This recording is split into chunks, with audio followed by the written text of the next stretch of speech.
Hello, Priestess sister. As priestesses, we are all envisioning a world of unity, of love, of universal abundance. And it's so important for us individually to learn how to transform our reality. It's like we've already, in recent years, been come a long way with this, with The Secret, right? We all have heard of The Secret, the law of attraction, and how to really align our thoughts, words, actions, beliefs, habits, and feelings with the world that we're envisioning.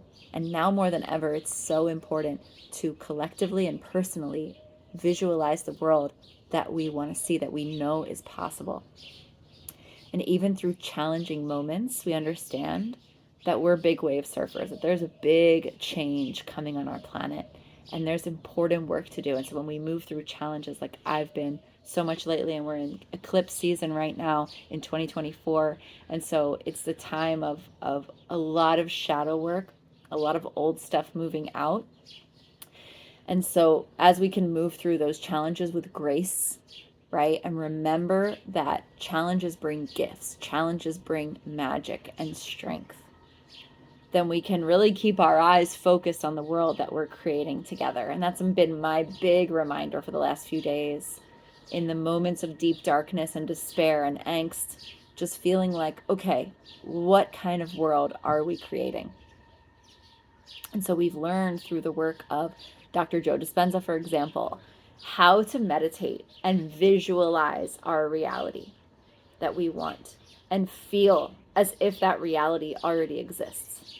And this is the role of the priestess, to envision a world where there's complete abundance of structured water for everyone, for everything, right? To envision a world where there's no pollution, where there's free and fair trade, and that there's equal opportunity for everyone, right? And to visualize that and feel as if that already exists, and act and speak and think as if that already exists. This is the work of meditation, where we visualize the world that we want in order to bring it to life, because we recognize that we are master creators. We recognize that as a human consciousness, we have incredible power. The power of the mind to look at a blank wall and think purple elephant, and you see a purple elephant there. To look at a blank wall and think beautiful, big, blooming red rose, and you see there a beautiful, big, blooming red rose. To say to you, a flowing fountain of, white stone, like you can envision it, even if it's not in front of you. That's the power of the human mind. And this power has been systematically dumbed down in our modern society. And it's time for it to rise back up, which is why all of this beautiful knowledge has been coming to the surface. And so I want to bring water into this conversation, because water for me has become the missing link to this visualization manifestation process. Because when I'm visualizing in my meditation on my cushion, I'm alone in it. And yeah, I can feel the connectivity of all things, but I'm looking at the neighbors and I'm feeling what's happening across the street, and I'm like, wow, there's a disconnection here with what I'm doing and what I'm focused on and what I believe, and what they're doing and they're focused on and they believe. And this can create a lot of friction for us in our lives. This can create doubt, or it gives the temptation to go back into our old ways. It gives a temptation to buy into these collective limiting beliefs that we're all going through. And for me, water has been the key to keep elevating the frequencies of my thoughts and my visualization, without allowing the doubt of the collective limiting beliefs to penetrate again. Because water has its own consciousness, and it has become my ally in my meditation practices, in my visualization practices, and in my ceremonies, which are meditations and visualizations. And this ally, this consciousness of water, is what connects all things. It's what runs through all things. It's already living the reality of unity and abundance and generosity for all beings. It's already living without borders, without limitations. It's already living in 3 to 4 phases. It can transmute to gas. It can go back to a solid. It has this magical ability that when I look at this like solid physical world of people, I see that people don't have that power, and they don't believe that they have that power, right? Of astral travel, of dream interpretation, of being able to manifest, to pick up on signs and synchronicities and trust that those are signs and synchronicities, that those are not just mere coincidences. Okay, so I want to get a little bit sciencey with you for a second to help us put the pieces together on why water is a helper for creating and transforming our reality. So when we're in meditation, we're connecting to the bioenergetic sphere. We're connecting to our energy field, aka our energy field. Our energy field consists of our chakras, our nadis, our positive and negative energies, which is like masculine and feminine. It consists of the chi, the life force. It's very subtle, and it goes beyond the skin. It's concentrated in our bodies and actually expands beyond our skin.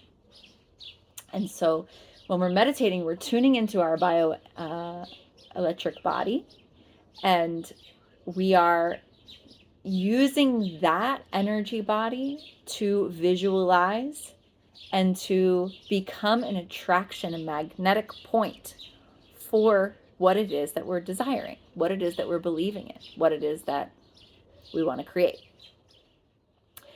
And so you have in your body 30 to 80 trillion cells. Each one of those cells undergoes at least 10 processes per second. So that's 300 to 800 trillion processes per second that your body is going through. Your body also creates 330 billion cells per day. 330 billion cells per day. That means every second you're creating 3 to 8 million cells. It's really wild. Now, all that creation, all those processes require instructions. How does the cell know what to do? How does the cell know what cell to make? How does the cell know how to respond to certain chemicals or proteins, or how to create certain chemicals or proteins? So until about 20 years ago, we thought that all of this instructions, all of this information came from the DNA, the human genome. And so they actually created the Human Genome Project to unravel all the DNA, all the coding in the human genetics, and see how it's instructing all of these billions of processes that are happening in every second in your body, that are responding to your current bioenergetic sphere, that are responding to your mood, responding to your food, responding to your environment. And what we have found through this entire year's worth of studies of hundreds of people involved in this project, we found that the human DNA only informs up to 2% of these processes, of these trillions of processes in our cells that are happening every second. So what about that 98%? Where is the information coming from that is coding these cells? And so what science does, as it does, is it says, okay, the information is coming from a non-local place. It's not local. We don't know where it could be. It could be anywhere in the cosmos. It's just non-local. Okay. So this is actually really amazing because it hints at our multidimensional nature. It hints that not all is what it seems, right? It shows us that there's much more going on than what the physical reality can tell us, which is what the ancients knew. The ancients knew about the energetic body. They knew how important it is, and they knew how connected it was with water. Okay, so this is the fun part. Water. What we've found in recent years is that water has a very intricate structure, especially healthy biowater. Healthy biowater has a fractal-like structure. As you go deeper into it, you see more layers and layers and layers of structure within it. It has within it the codings of life. It has within it imprints of all the things that it's experienced before. And this is incredible. It's like water holds the information together with salts. It holds the information of everything that it's experienced already, which is why I love to hold a glass and just see the journey that water's been through in this life. And what we're finding is that it's actually the structure of your bio water, your body's water, that is informing the cells what to do. So this bio water has the capability, the capacity with its crystals, which we know that crystals through our technology can hold a large amount of information, a huge, crazy amount of information. It's through the water and the crystals in the water that the cells are getting the information that it needs in order to manifest its physical expression, its physical form.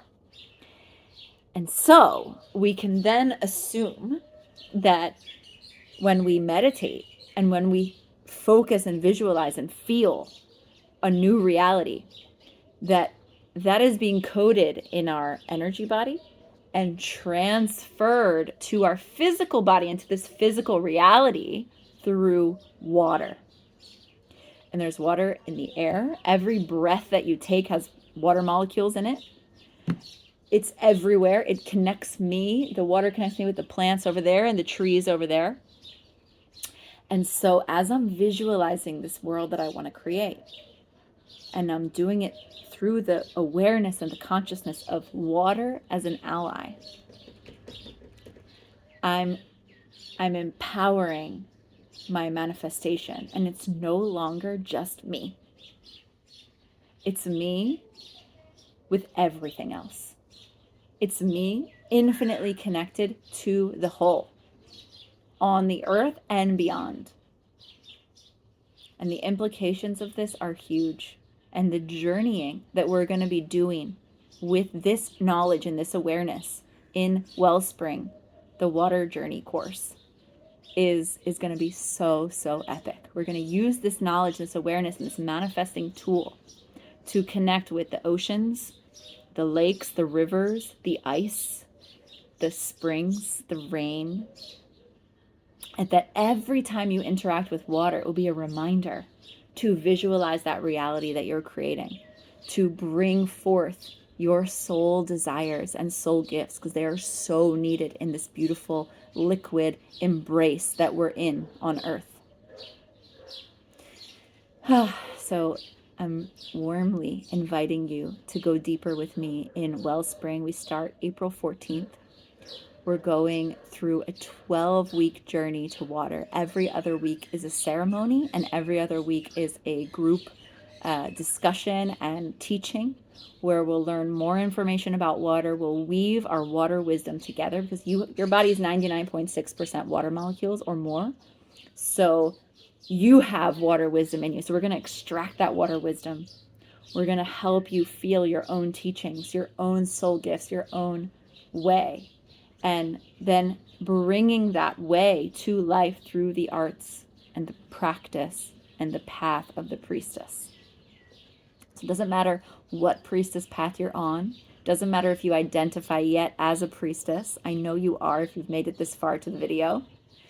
And so this is a priestess training, a beginning priestess training to introduce you to using water and ritual for more than just a ritual or a show, but for a deep prayer for the manifestation of heaven on earth that we're all so deeply craving. So I really hope you'll join me. The details are below. If you want to grab a call with me to see if it's a good fit for you with absolutely no pressure, click below to book a free call. I'd love, love, love to connect with you. And I'm sending you so much watery love. Big hugs.